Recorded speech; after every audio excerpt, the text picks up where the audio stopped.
It's the time to get down.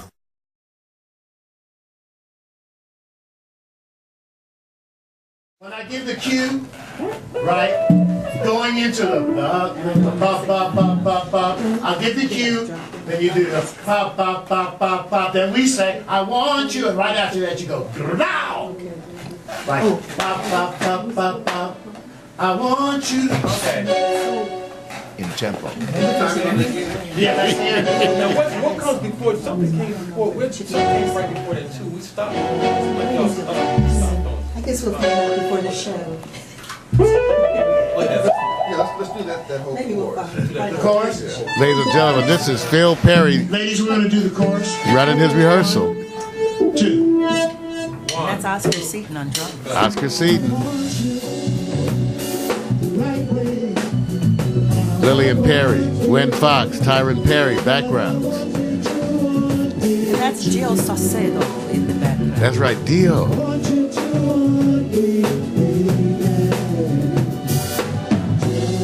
Billy Steinway. Andrew Ford, the musical director. Herman Jackson on the piano.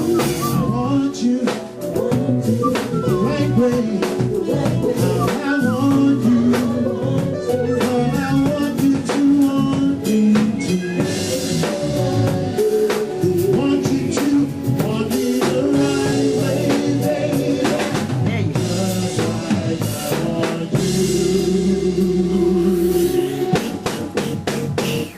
I want you. Is this the one we get? See, that way you guys get to see the process and the final thing. Painful though it may be.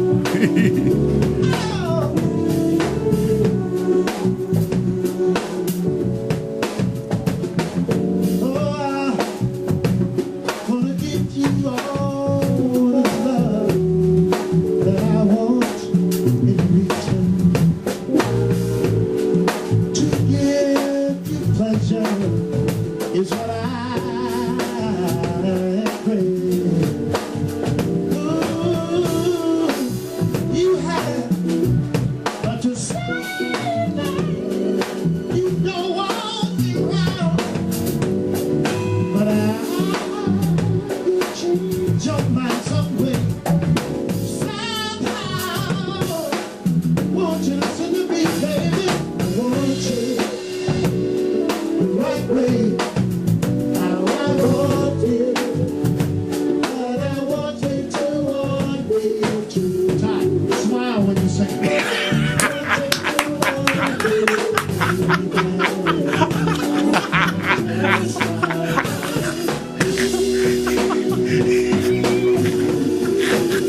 That's not being a taskmaster. No, it was looking for a shortcut to deal with Yeah, a little pitch thing. very effective, Phil. It worked. Well, it helped. That's right, everybody. This is a live rehearsal. Phil Perry. It's a rehearsal. But that's the idea. Behind the scenes, the fans checking it out. Shut that wild man up. You're holding back. Right? Yes, I'm holding back.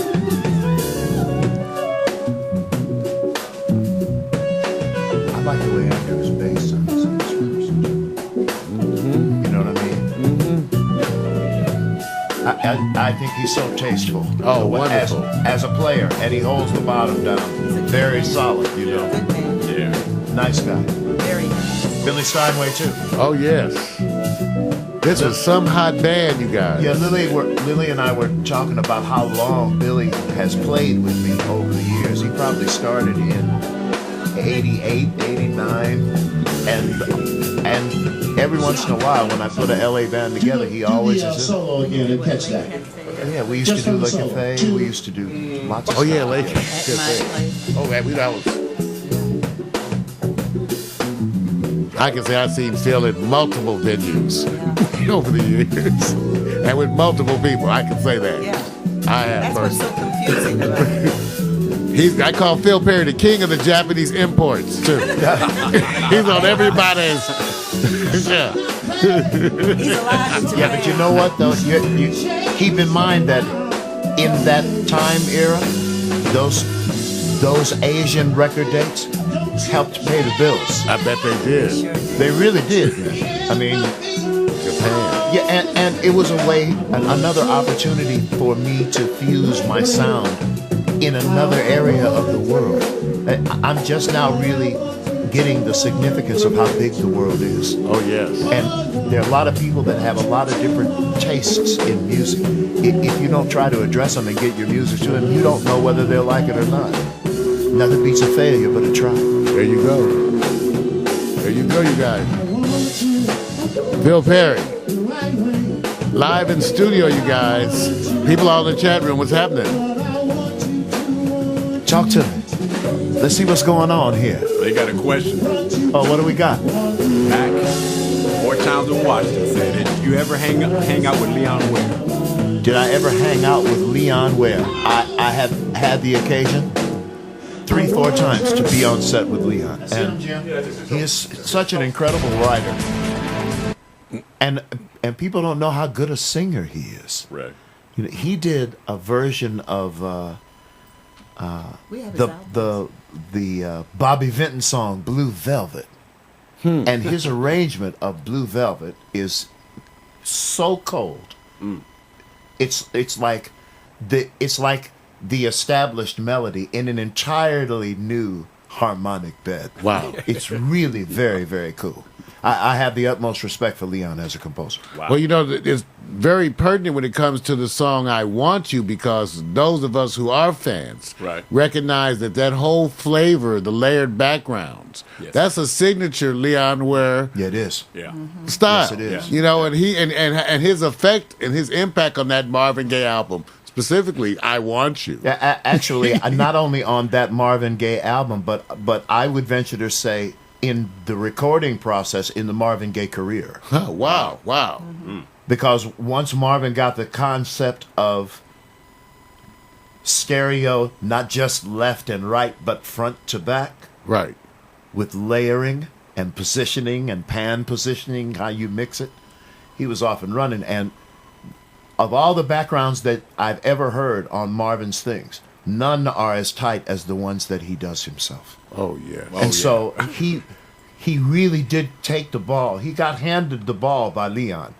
But when he got the ball, he really scored. He made yards because he perfected doubling and tripling and quadrupling one note and stacking a chord that way and positioning it in the speaker to come out a certain way to not only create left-right separated stereo, but front, Wow. back, stacked stereo.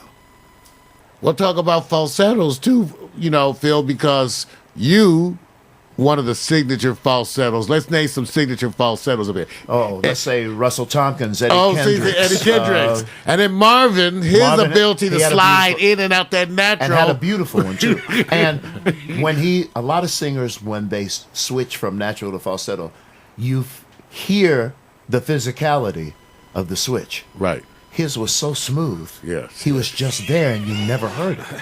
But that's also a testament to the diligent worker that he was to make it that smooth.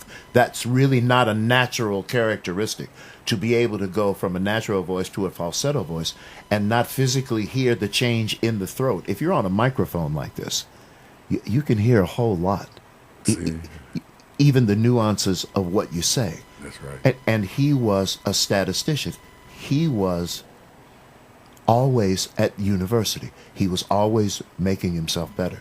It's one of the things that I try to do, to emulate his behavior. Not necessarily in the notes that he chose or the runs that he put together, but his diligence in trying to always be better. Well, I think that shows, and I got some other examples of that. Let's show this piece that shows Phil kind of interacting with the band. Yeah. All right? I like We'll those keep the beats I mics like. up to you Yeah, guys. keep them up. You can comment on it. It's all good. Okay. Hello to chat. Hello there to the chat room. I'll get to you in a minute. on the top. See, stop, boy. And my hand was right next to him, and I couldn't see.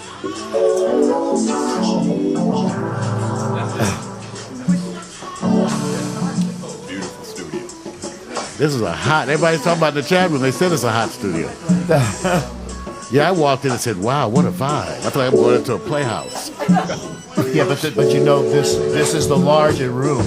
The small rooms are so much more compacted, but they're so much fun to be in because the sound can't go anywhere. You really feel what everybody is doing. Yeah. Okay, yeah. And this rehearsal, Then the next I'm one is kind of looking forward to seeing if anybody catches the fact that there's no reverb on any microphone.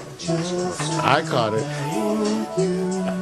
back in There's no reverb here. What Phil said. you heard it on one was forward. Yeah, well, that's why. It was just the music. Yeah, that's why I wanted to come and say it. So that when it came, it didn't. So get why? That's cold. Phil. That's Phil right there. He's attempting to get the background vocalists. This is just before they were getting. But the vibe, you guys. It's our first time together. First time all of 3 girls have gotten together. Wow. Yeah. What I like about this is that there's no urgency. There's just a peacefulness. Yeah. That's what's happening. Some people say, well, is there anything happening in this shot? I said, do you see any urgency in the room? Do you feel any urgency in this room? This is just how you guys did it. We did not talk about one thing with the video. We just walked in, looked, Fly on the wall, and fly just on the go. wall. And I said, something about the Tina and Phil thing had both that commonality. Just walked in the room. You guys did. I mean, for me, when I have Lily will tell you, I really don't like to rehearse. And I've never liked rehearsing. I think the more you rehearse, the more spontaneity you take away from the performance. But you got to be on a certain page to be able to do the performance. And with that in mind, rehearsals like this, the easier you make them, the more you get out of everybody. If the goal is to make the music the best way you can, It's all right. why wouldn't you be easy with everybody? You catch more flies with honey than you do with vinegar. Well, that's what I thought. Correct. This is when they now. Okay. I like this. This is when it feels. The answer is all you answer is I want you, and the right way, and how I want you, and then want you to want me to. Then you don't do the next one. Then you come in the want me the right way, baby. Correct. The night entwined to be. Wow. Beautiful. There you go. We need to do it one more time. He would have just said, Thank you, Victor, for getting that. Thank you, Victor. Yeah, because once I make the parts, I'm ready to leave. But Yeah.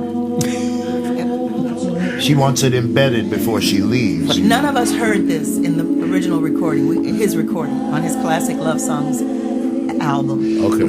It's like, what? That's not on classic love songs. That's on Magic. Oh, on the Magic album. Now there you go. Yeah. We eventually got it. Yes. No. You can't do it separated. You have to learn it the whole thing through. You won't. Now that's Yes, what we were master. talking about outside. Splitting Yes, up Massa. the entrances instead of You making only sing harmony the whole in the line one on the entrance. harmony. Easier to remember. There you go. Fort Townsend just said, wow. PMC Pittsburgh said, interesting point about rehearsing too much. You don't Right. have